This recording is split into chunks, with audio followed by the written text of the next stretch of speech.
한 주간 잘 지내셨습니까? 코로나19 확진자가 또다시 이렇게 계속해서 늘어나니까 이제 내일부터는 위드 코로나를 잠시 멈추겠다라고 정부가 발표를 했죠. 다시 사회적 거리 두기를 2주간 동안 하겠다라는 거죠. 사람들이 많이 접촉하지 않고 조금 잠시 멈춰서 이 확산세가 좀 누그러지면 다시 위드 코로나로 가고자 하는 선택입니다. 그런데 이런 선택을 하는 걸 보고 어떤 사람들은 너무 성급하게 위드 코로나를 잘 준비하지 못하고 진행을 해서 이런 결과가 주어졌다라고 이야기를 합니다. 그렇지만 여러분 생각해 보십시오. 아무리 우리가 우리 앞에 펼쳐질 일들을 예상하고 잘 준비한다고 해도 때로 어떤 일들은요, 예측하지 못하는 일들이 있습니다. 이 코로나19 같은 전염병 예측이 안 되지 않습니까? 이제까지 우리가 이렇게 하면 이렇게 될 거다라고 예측했던 것이 계속해서 빗나가고 있는 거죠.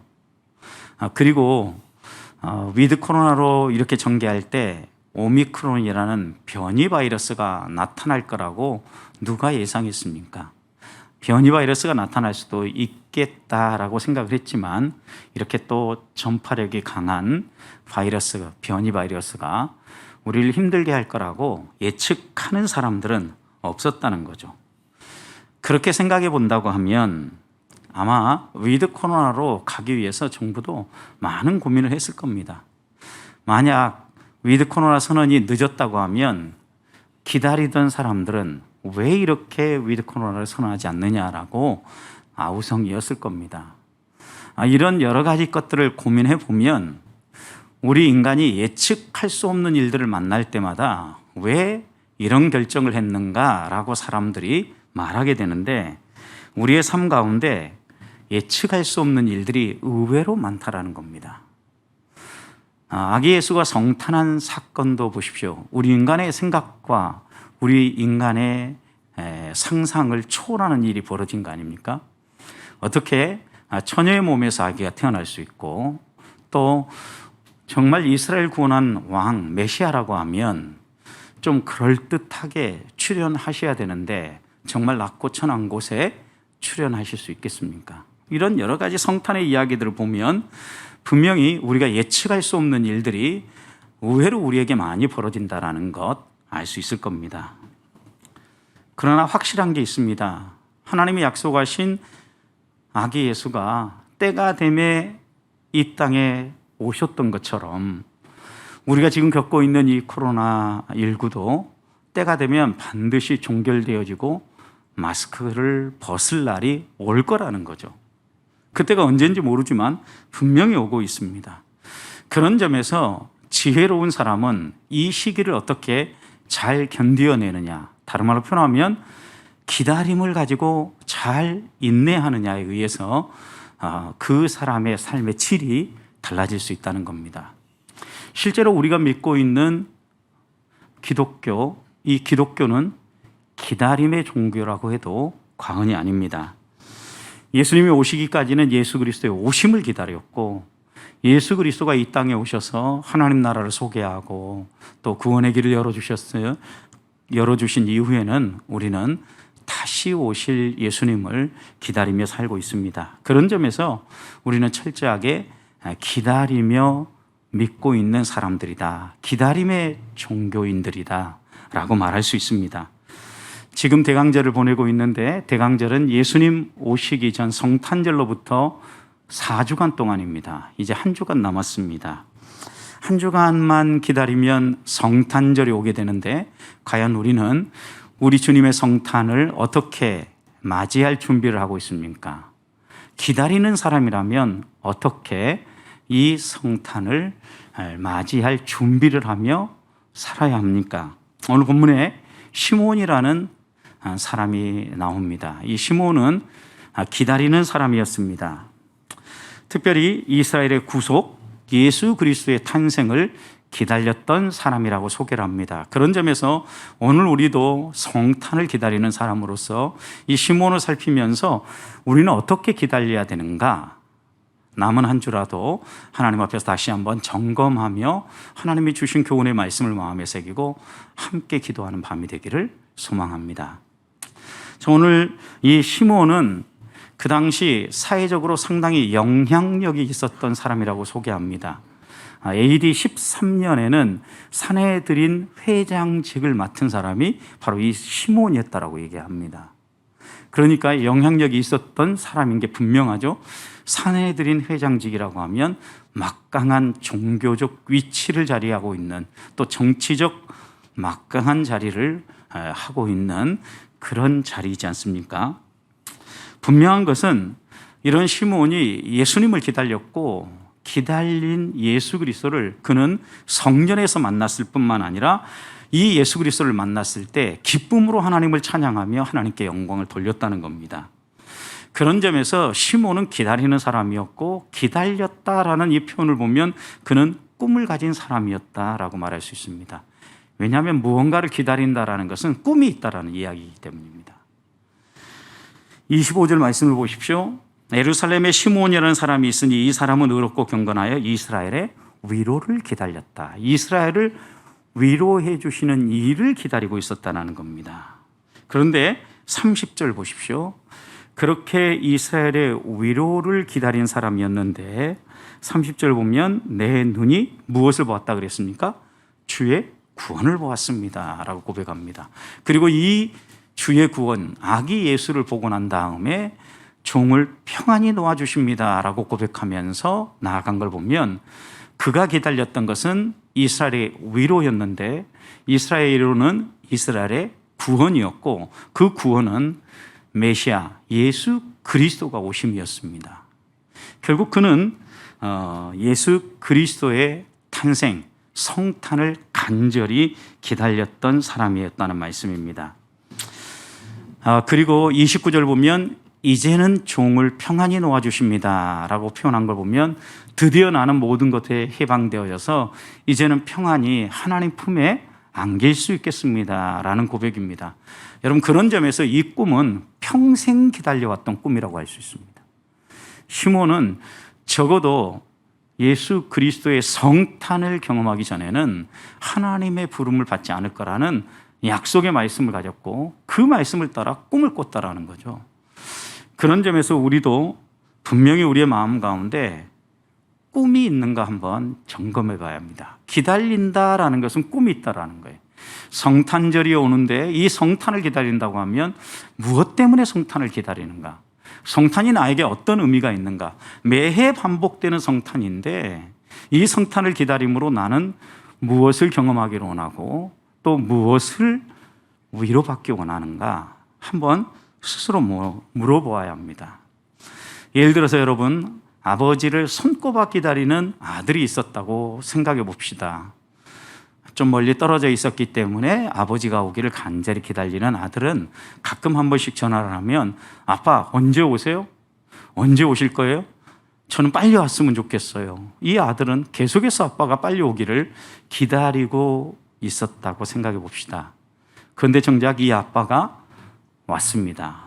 그때 이 아이는 어떤 반응을 보이겠습니까? 기다리고 기다리던 아빠가 왔어요. 얼마나 신나고 좋겠어요. 아마 깡충깡충 뛰면서 이 아빠를 끌어안고 너무나 신날 겁니다. 마찬가지로 우리가 무언가를 간절히 기다리면요, 그 기다림을 경험했을 때 우리 안에 이런 기쁨이 솟아나는 거죠. 그래서 이 시므온도 이제는 저를 놓아주십니다. 내 생에 이제는 더 이상의 여한이 없습니다. 너무나 행복합니다. 너무나 기쁩니다. 이런 고백을 하고 있는 겁니다. 그런 점에서 우리는 성탄을 내 인생의 전환점으로 생각하고 있는가? 성탄이 내게 주는 의미는 무엇인가? 다시 한번 되새겨 보아야 합니다. 내 삶의 의미를 되찾아줬을 뿐만 아니라 내가 오늘 이렇게 새롭게 살아갈 수 있는 이유도 아기 예수가 성탄하신 것 때문이라고 믿는다면 우리는 이 성탄을 그냥 매년 반복되어지는 무덤덤한 사건이 아니라 마치 아빠가 오기를 간절히 기다리는 아들처럼 주님의 성탄을 그런 마음으로 기다리고 이 성탄이 우리에게 더 선명하게 드러났을 때 내 인생의 전환점을 맞이한 것처럼 하나님께 감사하고 또 하나님께 영광을 돌릴 수 있는 우리 성도들이 되기를 주님의 이름으로 축복합니다.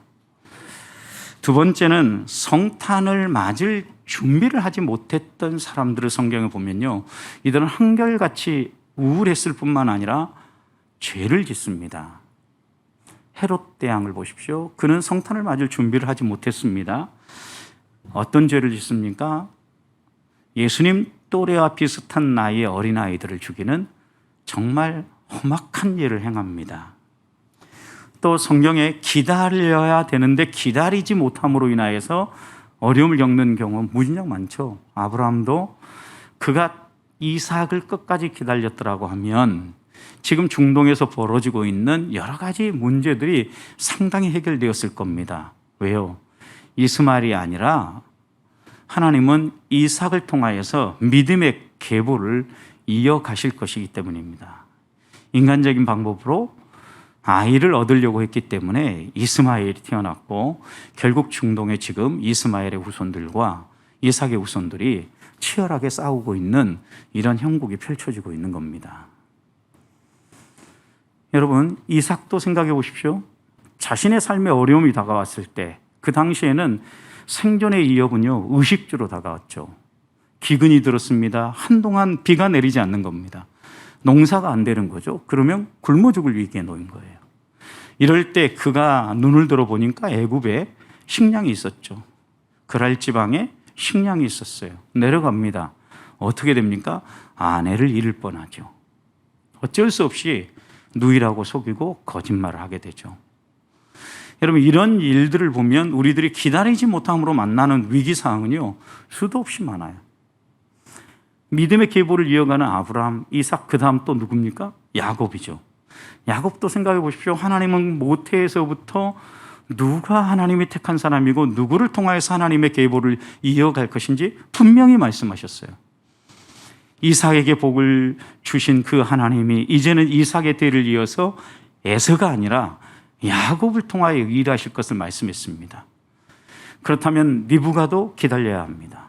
야곱도 기다렸어야죠.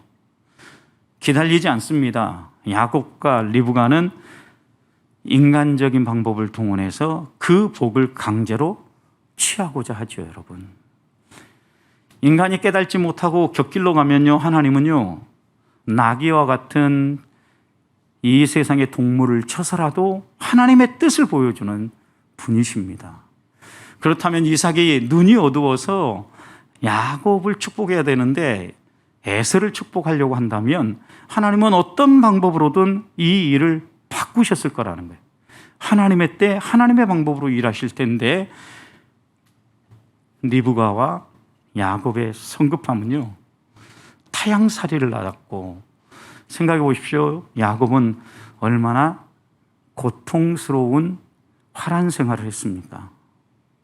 이런 거 하나하나가 기다리지 못함으로 말미암아 우리에게 나타난 일들이었다고 하면 하나님 앞에서 기다려야 합니다. 여러분, 그런데 기다림의 중심에는요, 하나님이 주시는 꿈이에요. 다른 말로 표현하면 하나님이 주시는 말씀이라고요. 잠언 29장 18절 말씀을 보면 묵시가 없으면 백성이 방자에 행하고 율법을 지키는 자는 복이 있다라고 얘기를 합니다. 묵시, 하나님의 말씀이죠. 계시의 말씀이 없는 사람들은요, 흔들리지 아니하고 소망 가운데 바른 길을 쭉 걸어가지 못하고 마치 묶어놓은 줄이 풀어진 그 말처럼, 망아지처럼 뛰논다라는 거예요. 이게 방자에 행한다라는 거죠. 망령되게 행동한다는 의미입니다. 결국 우리에게 꿈이 사라져버리면요, 인간의 방법대로 살게 되고, 인간의 방법대로 살아가는 것은 마치 고삐 풀린 망아지가 어디로 튀어갈지 모르고 자기 가고 싶은 대로 뛰어다니는 그런 삶을 살게 될 것이라는 말씀이죠. 말씀이 있으면 기다릴 수 있게 되고, 그 말씀은 꿈이 되고 비전이 되어서 결국 기다리는 힘이 되어진다는 거예요. 그렇다고 하면 이 성탄의 계절에 우리가 기다리는 사람으로서 시몬처럼 하나님이 주시는 약속의 말씀을 가지고 있느냐는 거예요. 나는 성탄절을 무엇 때문에 기다리고 있고 성탄의 주님을 무엇 때문에 간절히 사모하며 기다리고 있느냐. 그리고 성탄을 통하여서 내게 하나님이 주시는 약속의 말씀이 무엇이냐는 거죠. 아이를 낳으리니 이름을 예수라 하라. 그가 자기 백성을 어디에서요? 죄에서 건지실 분이시다 라고 분명히 약속해 주셨죠. 우리를 죄 가운데서 구원하고 오늘 우리를 이렇게 하나님의 사람으로 살게 해주시는 예수 그리스도에 대한 분명한 말씀, 분명한 예를 가지고 우리는 그분을 기다리고 있는가? 예수 믿은 지 오래돼 가지고 이제 구원에 대한 감격조차도 이제는 아련해지기 시작하셨습니까? 아니면 매일 매 순간 여러분 이 구원의 은총과 감격 가운데 살아가십니까? 때로 어떤 때 이 구원의 은혜와 감격이 사라지면 주변에 세상 떠난 사람을 보면서 우리 앞에 다가오는 죽음의 그림자가 두려워지기까지 하지 않습니까? 정말 천국은 있는 것인가? 내가 죽으면 천국 갈 것인가? 이런 의심들이 끊임없이 우리를 찾아오고 우리를 흔든다는 거죠. 그러기 위해서, 그래서 이런 위협들 가운데서 우리가 흔들리지 않기 위해서 항상 우리의 마음에 품어야 될 말씀이 있다고 하면 예수 그리스도로 말미암아 주어지는 이 구원의 감격, 이 구원의 은총, 결국 예수 그리스도가 이 땅에 성탄하신 이유이지 않습니까? 그 말씀을 붙잡고 살아갈 때 우리가 다시 한 번 더 시몬처럼 흔들리지 아니하고 기다리면서 하나님을 찬송할 수 있게 되리라고 믿습니다. 저는 이 구원의 감격 때문에 다가오는 성탄절이 기대가 되어지고 또 하나님께 더 큰 감사와 찬양을 드리는 그런 절기가 될 수 있기를 축복합니다. 세 번째는요, 그렇다고 하면 하나님은 어떤 사람에게 꿈을 주시고 말씀을 주시고 또 어떤 사람이 이런 꿈 가운데서 흔들리지 않고 기다릴 수 있는가라는 거예요. 오늘 시므온은 어떻게 보면 어떤 사람인가를 보면 그 일은 분명해지겠죠. 25절 말씀을 보십시오. 시므온이라는 사람이 있으니 이 사람은 어떤 사람이에요? 의롭고 경건하여 이스라엘 위로를 기다리는 자라 성령이 그 위에 있더라 그랬어요. 여러분, 의롭고 경건한 삶을 살았다. 성경에 보면 이것은 거의 쌍처럼 나타나는 겁니다. 함께 붙어 다닌다는 이야기예요. 의롭다라는 것은 하나님의 뜻에 적합하게 들어맞다. 하나님의 뜻과 일치가 되다라는 게 의롭다라는 거예요. 또 경건하다라는 것은 하나님 앞에서 세상 사람들, 그러니까 믿지 아니하는 사람들과 구별되게 살아간다. 그런 의미죠, 여러분. 그렇다고 하면 이것은 단어적 의미고 개념이라고 하면 실제로 의롭고 경건한 사람은 어떻게 살까요? 성경에 좋은 예가 있는데 사도행전 10장에 보면 고넬료입니다. 사도행전 10장 22절 보면 그 당시에 백부장이었던 고넬료를 이렇게 소개합니다. 의인이요 하나님을 경외하는 사람이라. 의로운 사람, 경외하는 사람. 의인이자 경건한 사람이 바로 이 고넬료였다라고 소개를 하거든요. 근데 사도행전이나 누가복음이나 한 저자가 썼죠. 그러니 의롭고 경건하다는 의미가 같은 의미로 썼겠죠. 한 저자가 썼다면. 그러면 결국 시므온이 의롭고 경건한 것이나 고넬료가 의롭고 경건한 것이 같은 의미라고 본다면 고넬료의 삶을 보면 의롭고 경건한 사람이 어떻게 사는가 금방 알 수 있다는 거죠. 고넬료를 소개함에 있어서 사도행전 10장 2절 말씀을 보면 이렇게 소개합니다. 그가 경건하여 경건하다는 의미를 이렇게 풀었습니다. 온 집안과 더불어 하나님을 경외하며 백성을 많이 구제하고 하나님께 항상 기도하더라. 세 가지를 얘기했어요. 온 집으로 더불어서 하나님을 경외했다. 첫 번째. 두 번째, 백성을 많이 구제했다. 세 번째, 하나님께 항상 기도했다. 여러분, 의롭고 경건한 사람이 어떤 사람인가? 나는 의롭고 경건한 사람인가 아닌가? 이것을 한번 비교해 보려고 하면 이 말씀에 내가 어울린가 안 어울린가 살펴보면 돼요. 나만이 아니라 온 집으로 더불어서 하나님을 경외하고 있는가? 백성을 많이 구제하고 있는가? 하나님께 항상 기도하고 있는가? 여러분, 온 집으로 더불어 하나님을 경외했다는 것은 개인 신앙이 아니라 공동체 신앙을 가졌다라는 거예요. 나만 잘 되는 신앙이 아니라 함께 더불어 잘 되는, 함께 나누는 신앙을 가졌다라는 거예요. 여러분, 많은 사람들이 나만 잘 믿으면 된다라고 생각하는 사람이 얼마나 많은지 모릅니다. 우리는 나 혼자 구원받기 위해서 믿는 사람들이 아닙니다. 함께 구원받고 함께 예배하고 함께 섬기기 위해 살아가는 사람들입니다.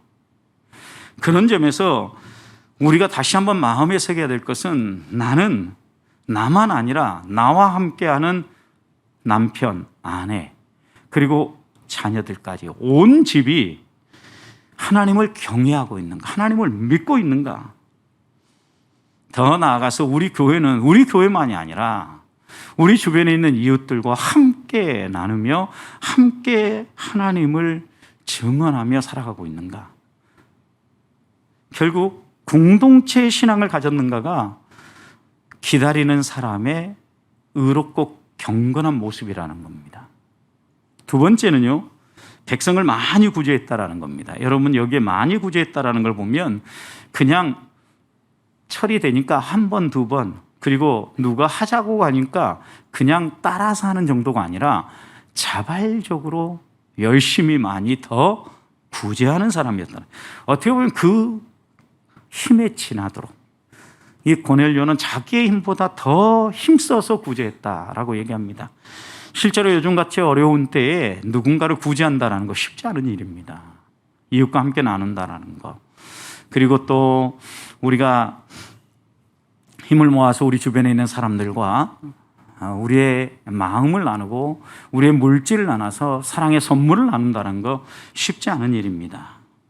여러분, 이렇게 힘에 지나도록 구제하니까 사도행전 10장에 보면 이 고넬료를요, 온 유대 사람들이 그를 칭찬했다 그랬어요. 여러분, 힘에 지나도록 구제하고 모든 사람 앞에서 사심없이 구제하고 사는 사람들은요, 불신자들도 칭찬하게 되어진다는 거예요.